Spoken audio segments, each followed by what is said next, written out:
Hello anh em nha, đang đứng ở đường Nguyễn Huệ này. Nãy giờ mình chạy từ trên kia xuống á chứ, nhưng mà quên bật cam rồi. Giờ thì mình đứng đây. Trước mặt chúng ta là TMS. Thì thời điểm này thì du lịch nó cũng sẽ ít hơn là vào mùa nắng, nên là ta đi xem thử ở đây xe cộ khách hàng nó có nhiều không. Ở đây các bạn làm cho thuê phòng hay trụ ở cái quán cà phê quanh đây, anh em có thể ghé. Bên này thì hiện tại là vẫn đang có khách đây, nhưng mà ít thôi.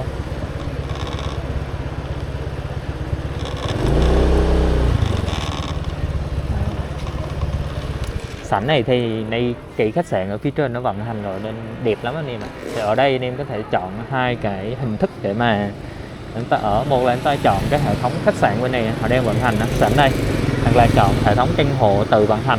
Các sale tự vận hành lại cũng khá là nhiều luôn. Thì tất nhiên là cái tự vận hành thì là giá nó sẽ rẻ hơn một tí, nhưng mà viết dịch vụ thì nó có đạt level 5 sao hay không thì biết, tùy vào cái cách thức anh em lựa chọn. Tại vì 5 sao thì hình như là một căn anh chị ở đâu còn số lượng vừa đủ 3-4 người gì đó thôi. Còn nếu mà tự vận hành anh em có thể ở nhiều hơn. Thì đúng là trong một khách sạn nó sẽ có hai cái dịch vụ song song như vậy. Thì nếu mà mình chưa đầu tư về cái dạng này thì anh em phải nghiên cứu ở đoạn đó nha. Chúng ta sẽ tự cạnh tranh với lại cái đơn vị có sẵn trong đó luôn. Nếu như mà về dịch vụ chúng ta không lại mà giá chúng ta lại ngang bằng thì không được. Nên thường chúng ta sẽ thắng nhau về ở cái độ chênh lệch giá. Có một cái anh em làm du lịch có chia sẻ rằng là bình thường những cái mùa như thế này một căn TMS thì cho thuê khoảng 600.000, khoảng 600.000 một đêm hoặc là thấp hơn. Nói chung là một tháng thì được khoảng tính, em đã tính tỷ lệ lấp đầy trừ hết rồi á. Hôm bữa anh chia sẻ là một tháng thì đâu đó tầm khoảng 6 triệu anh em ạ. Bình quân nha, 6 triệu tháng là 6 triệu, một năm thì tầm khoảng 70 mấy triệu đó. Đó là trường hợp gọi là khá tốt rồi. Thì một căn hộ 1,2 tỷ thì đến bao giờ mày lấy lại được tiền? Đó là em đã chia sẻ vậy thôi. Nên tính thử 72 một năm 72 triệu thì bao nhiêu lâu thì lấy lại được tiền. Đấy là mới có tính bằng thu vô nha. Còn ví dụ phí quản lý hư hỏng rồi là chưa tính nha. Để chủ thật sự nhận về. Đó, có là tính bình quân đều nha. Còn anh nào vận hành tốt thì có thể trên một xíu. Đó là những căn em vận hành thì em chia sẻ như vậy. Thì em tính nếu mà ngày xưa mua 1,1 tỷ, một năm mình được 72 triệu ấy thì mình trừ hết chi phí nó chắc cho nó còn 60 triệu đi anh em. 60 triệu hoặc ít hơn, 150 triệu ấy. Đó, nếu mà trừ hết chi phí vận hành nha, hư hỏng rồi các kiểu là anh em phải cân đối đoạn đó. Nếu là tính nhẹ nhẹ như vậy thì cho nó là tính cái xấu nhất đi để anh em dễ hình dung khi đầu tư những căn như thế này. Thì một năm 50 triệu thì ta 60 năm hả? Chắc vậy. 60 năm đâu một năm 50 triệu thì 2 năm chúng ta có 100 triệu. 10 lần như vậy là 20 năm anh em ạ. 20 năm thì cái này hiện tại bây giờ tầm khoảng 45 năm. Ok, chúng ta vẫn còn lời được 25 năm. Đấy, đó là cái bài toán mà tính vận hành. Còn khi nó xuống cấp rồi thì giá trị nó sẽ thay đổi như thế nào, hoặc là theo cái sự lạm phát của đồng tiền thì giá trị căn hộ nó tăng lên thế nào, hoặc đột nhiên sau này thành phố chúng ta biến thành một cái thành phố du lịch và giá trị bất động sản nó trở nên đột biến thì chúng ta lại lợi ích như thế nào. Thì đó là cả một cái bài toán mà anh em cần phải phân tích, cân đo đong đếm. Còn về cái việc vận hành cho thuê, nó là một cái hình ảnh để anh em so sánh nha, hình ảnh thôi. Đó. Cái này FLC cũng tương tự, và sau này những căn hộ như thế này thì cũng sẽ là một cái điểm. Nhưng mà như cái chia sẻ trước là anh em cũng thấy rồi, Thi chia sẻ là đối với những cái căn hộ này thì phần lớn là mọi người mua không phải để ở mà để vận hành du lịch. Và chủ nhân của những căn hộ này thì thông thường là gọi là bất động sản thứ hai anh em ạ. Tức là mua để mà tận hưởng thôi, để du lịch thôi, chứ không phải là mua để gọi là cái tài sản duy nhất. Đấy, nó khác biệt nha, các cách tư duy sẽ khác biệt. Thì bất động sản thứ hai có nghĩa là phần này là tiền thừa, tôi mua thêm để có một cái điểm mà tôi ở Sài Gòn khi tôi về Quy Nhơn tôi ở tôi chơi vài ngày thì tôi không phải đi thuê nhà, và trong cái thời điểm mà bỏ không như vậy tôi có thể vận hành cho thuê. Đấy, thì nó là hai cái điểm khác biệt mà chúng ta cần phải xác định rõ nha. Đó. Nên không thể nào mà đứng ở cái quan điểm mà gọi là người mua ở bất động sản, một bất động sản mua thì phần này chúng ta lỗ nặng, có nghĩa là chúng ta không đủ cái level để mà cân đối tài chính hoặc là bài toán đầu tư nó bị sai. Nhưng mà nếu mà đối với người có bất động sản thứ hai, thứ ba, thứ tư thì đó là bình thường. Chẳng qua thay vì tôi bỏ tiền ngân hàng thì tôi mua một cái điểm đi chơi, vậy rằng tôi chơi cả tháng trời, thuê căn hộ hết cũng vài chục triệu rồi, thì coi như tôi mua một cái bất động sản ở đó xong rồi tôi cho thuê, tôi vận hành thì nó có lỗ tí chút cũng chả sao. Còn nếu như tốt cái phần ấy nó tốt thì nó tăng lên nhiều. Đấy, đó là anh em xem xét thôi. Còn thực ra trong bài toán đầu tư không phải 100% đều lời hết nha anh em, nhưng mà nghĩa là cái tỷ lệ mà lỗ á, nó thấp hơn tỷ lệ lời, thì có nghĩa là trong một cái chu kỳ đầu tư như vậy là chúng ta đã thành công rồi. Đấy, mà càng mạo hiểm thì càng nhiều.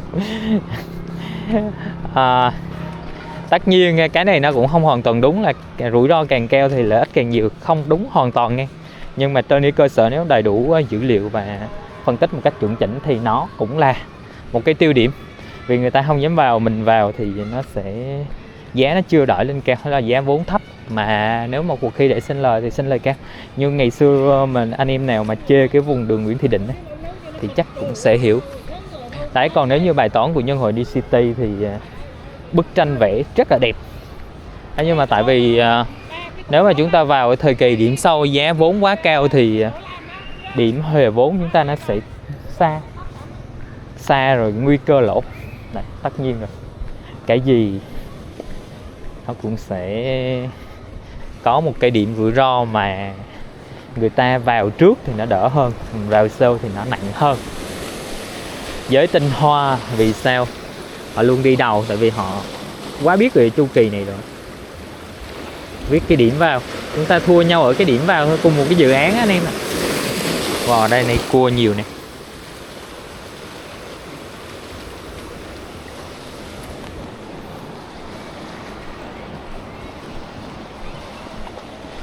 Nó khác nhau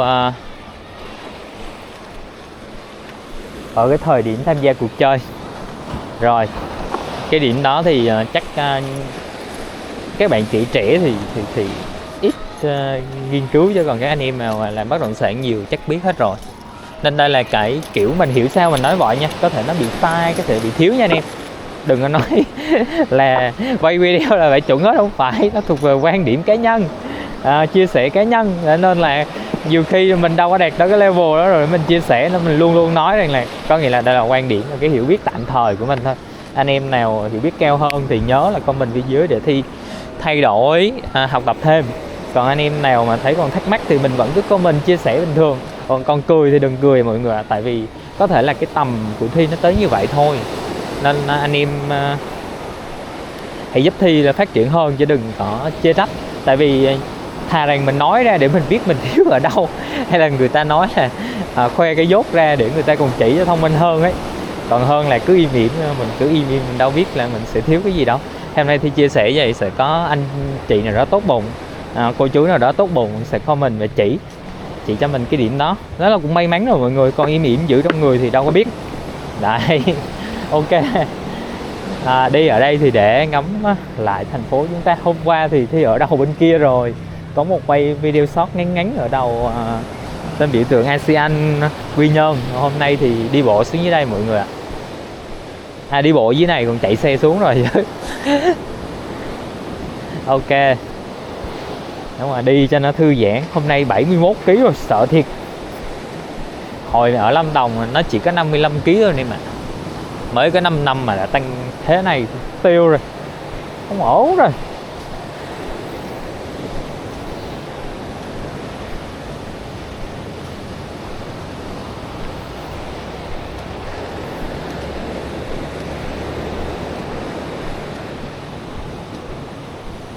Trên kia là cái bãi Hều hôm bữa trước mình có quay rồi, nhưng mà video đó hình như mình chưa đăng á, tại nó cũng kiểu thô thiển chưa chỉnh sửa, khi nào bí mới đăng anh em ạ. Đấy, ok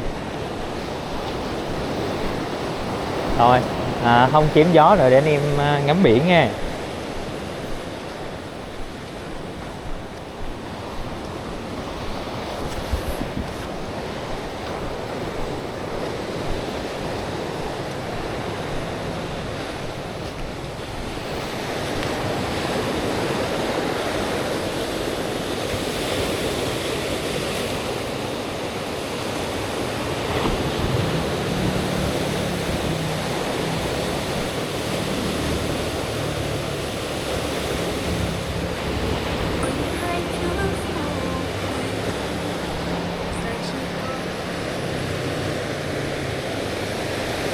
Ở đây thì chắc anh em đã biết hết rồi các cái dự án ở đây rồi, thành ra thì cũng sẽ nhắc lại sơ một tí dọc các dự án để anh em có thể nào đó hình dung thêm nếu mà là lần đầu tiên xem.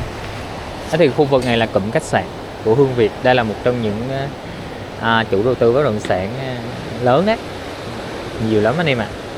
Bất động sản trong khu vực này họ nhiều, và trong thành phố Quy Nhơn này họ cũng nhiều.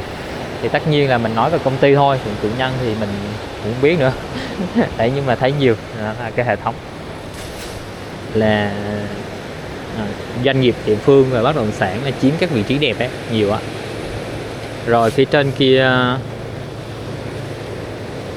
cái khách sạn đang xây, cái khách sạn đang xây này nó nằm ở đường Trần Bình Trọng mọi người ạ, Lighthouse hay sao ạ. Đấy, bên kia.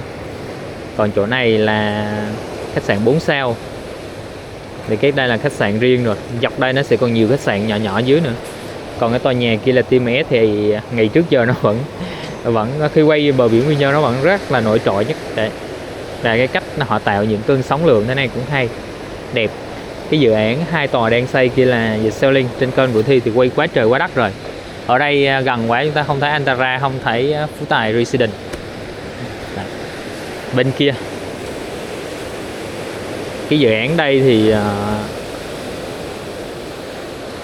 nhỏ nhỏ này mọi người, chắc khi mà vào cam chắc cái nhỏ lắm, mình sẽ có thể chỉ nhận diện được FLC Sea Châu với lại Melody thôi, còn Anh Gia ở góc này. Còn cái Thịnh Phát hay là chung cư Hoàng Văn Thụ thì nó nhỏ nhỏ gì anh em thấy không biết nữa. Đấy, bên đây gần đến Tiên Sa. Rồi ok, mình sẽ nhắc lại sơ sơ một cái điểm, nếu mà anh em nào muốn xem kỹ thì phải một là tới đây, hai là phải xem nhiều video của Thi, còn ba là vào kênh Quy Nhơn City hay các kênh về Quy Nhơn để chúng ta định hình hơn. Thi không cấp livecam để có thể định hình toàn bộ một lúc vào một ngày nắng đẹp. Hy vọng rằng tương lai chúng ta sẽ có được những hình ảnh đó. Ok, cảm ơn anh em đã theo dõi nha, và chúng ta sẽ tiếp tục đến với video phía sau.